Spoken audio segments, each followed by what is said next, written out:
Is drinking distilled water deleterious for human health? That is the question that I will be addressing in this video today, by the end of which I hope you leave not thinking of it having been me wagging my little finger at you, or frankly even having told you what to do, but rather fully, honestly, and authentically having elaborated, expounded upon why it is that I do what I do. And if that reasoning resonates with you, then feel free to follow suit. But I think, much like this lovely lady here, you will leave this video being rested assured that drinking distilled water is perfectly healthy out of either preferably glass or what I like to do, stainless steel. Now, if you're new to my channel, you've never seen my face before, my name is Jason and my background is in healthcare. I have a doctorate degree in pharmacy, and on this channel, I'm really just offering you the best information that I've personally encountered that I used to blaze the trail in my life that allowed me to find my freedom. I was diagnosed with this really rare,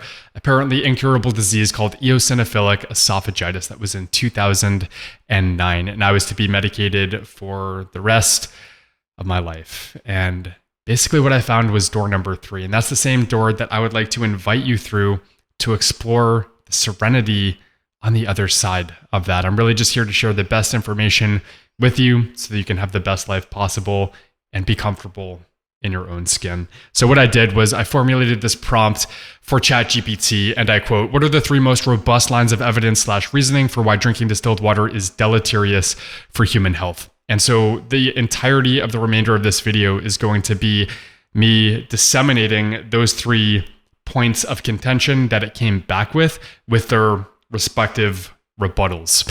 So ChatGPT says, while there's debate around the potential health impacts of drinking distilled water, some argue that it might not be ideal due to the lack of minerals. Here are 3 lines of reasoning supporting this view. And so the first one here is mineral deficiency. Quote, "Distilled water lacks minerals that are naturally present in other types of water, such as calcium, magnesium, and potassium. These minerals are essential for various bodily functions, including bone health, muscle function, and nerve transmission. Consistent consumption of distilled water without obtaining these minerals from other dietary sources could potentially lead to mineral deficiencies over time." And so what I think I would like to do with this first argument is, why don't we just take it line by line and I will disseminate my reasoning. And again, you can just see if that resonates with you. So the first sentence here is that distilled water lacks minerals that are naturally present in other types of water, such as calcium, magnesium, and potassium.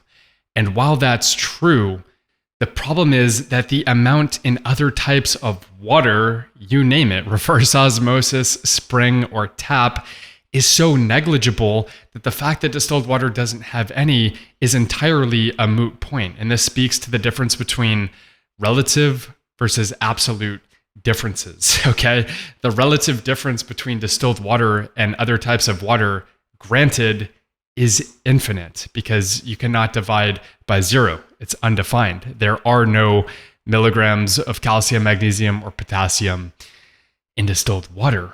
But it's an entirely moot point in my estimation because we have to zoom out and look at the entirety of our diet. And that's the paradigm shift that I would like to offer you, is to not view water and food as distinct entities, but rather recognizing the fact that there is water in food. And when you drink water, it combines with the electrolytes that you've obtained from your food. So the second sentence here is that these minerals are essential for various bodily functions, including bone health, muscle function, and nerve transmission. I don't really have any commentary on that. That's entirely true in isolation.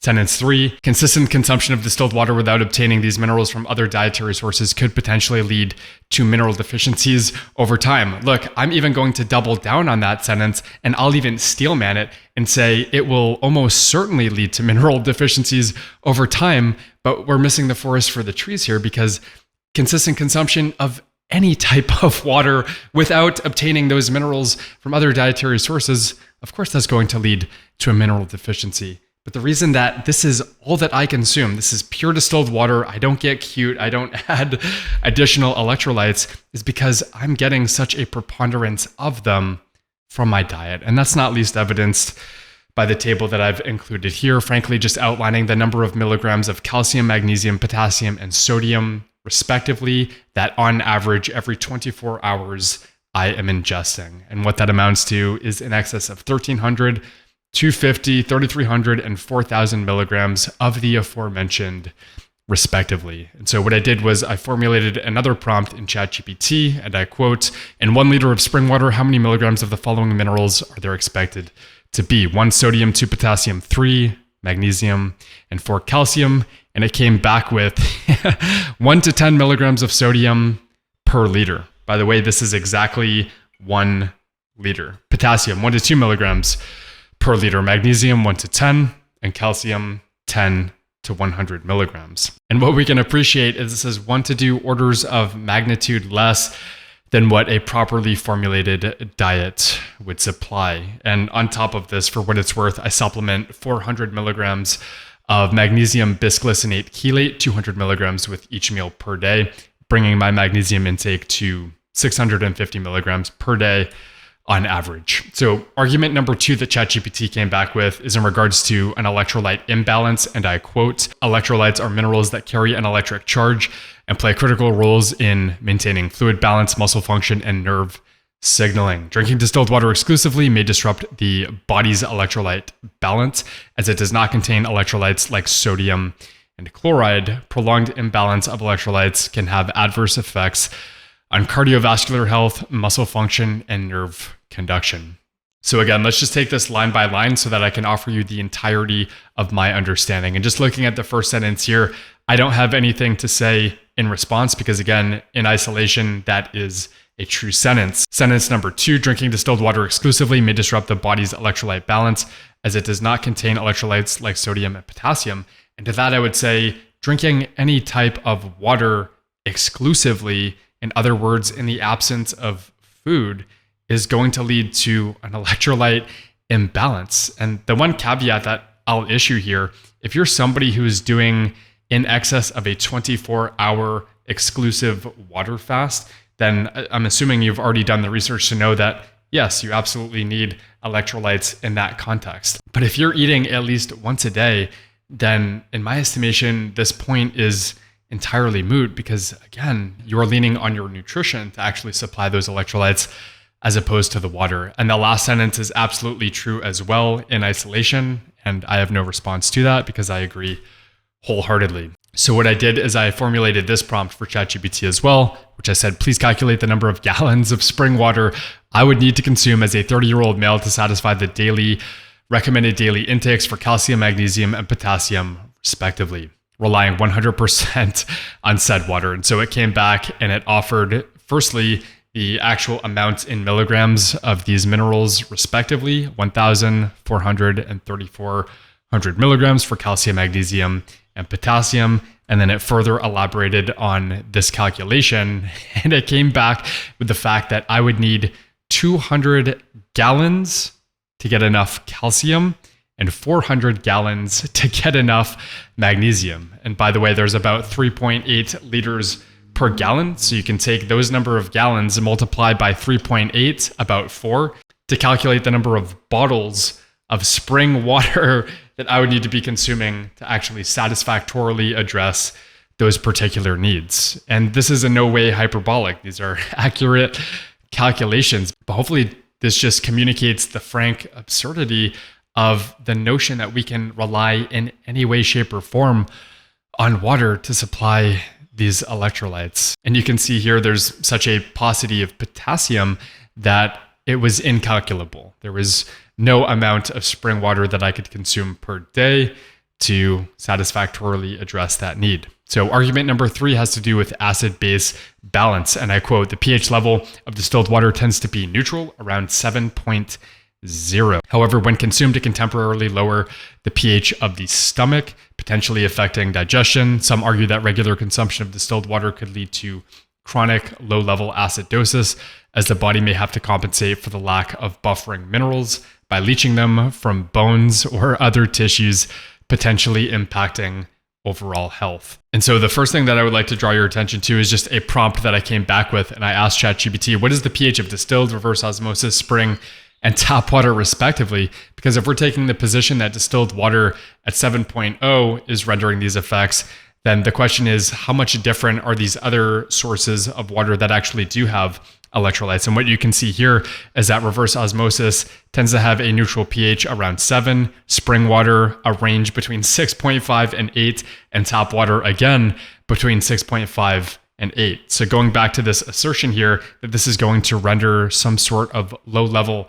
acidosis is just completely unfounded when the various alternatives all have 7 within the range of pHs that they could particularly fall. And the second point of contention here had to do with the compensatory mechanism for the lack of buffering minerals by way of leaching them from bones or other tissues. And what I would say to that is that this graphic here just shows the percentage of these minerals that are actually stored in bones. So for phosphate, calcium, and magnesium, that turns out to be 85, 99, and 60% respectively. And what we have to realize is that bones, very much like muscles, serve not only a structural or a functional role, but rather have the purpose of serving as a repository of these very minerals for that reason, for the reason of being able to buffer in the absence of their consumption. We wouldn't be able to live more than a few hours if we didn't have this capacity. And muscles, on the other hand, don't just serve a structural role,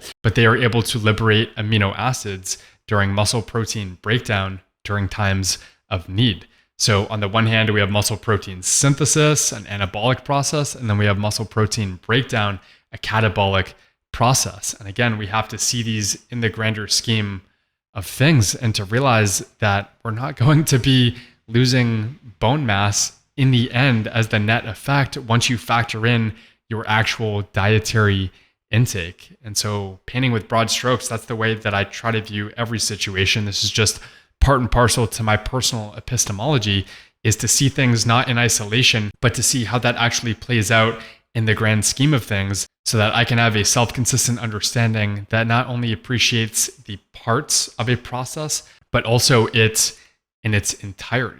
And what I would like to leave you with is just to remind you that water is not just water. And the analogy that I like to give is that I see my distilled water as basmati rice. A lot of people would wag their finger and say that basmati rice, white rice, is devoid of the minerals that a whole grain brown rice would offer. And that my distilled water, for example, is devoid of the electrolytes that reverse osmosis or spring water would ostensibly provide. But again, I'm looking at things in the grand scheme of what I'm actually intaking, all things considered. And with a basmati rice, not dissimilar to the distilled water, it's a fact that I'm not getting things that I don't want. Here are all of the things that you don't want in your body. Pharmaceutical drugs, not the least of which, 50 of which are certainly renally excreted, among them ethinyl estradiol, part of birth control that could definitely lead to the feminization of men. We've got fecal matter, literal particles of tampons and toilet paper, by the way, have also been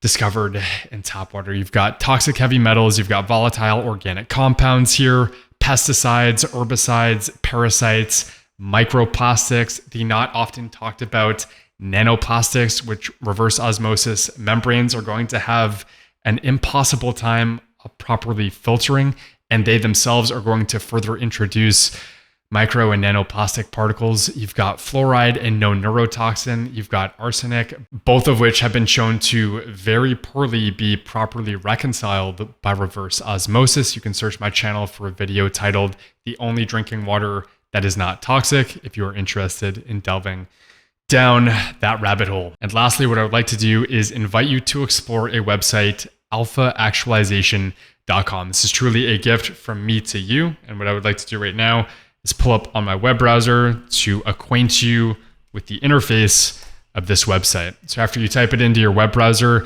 there is a link at the top to navigate to the articles page. And one that would be really relevant as a good follow-up to this video is why you should be drinking distilled water. So I'm just going to click on that here. And I'm just going to scroll down just to familiarize you with the structure, with the layout of these articles, which are highly streamlined, sanitized in nature. You can think of them as battle plans, actionable articles that are going to help you undergo the same truly transformational process that I embarked on 9 years ago when I met the author of these articles, Luke, in an online fitness forum. He has a highly unique, nuanced, completely original take on a lot of ideas that I think the mainstream is potentially getting wrong. And again, I'm just sharing with you why I do what I do in the hopes that the reasoning resonates with you and you can decide what you want to do. That's it for today, my friend. Drop a comment down below, like and subscribe for more content like this. And until next time, find your freedom. Peace.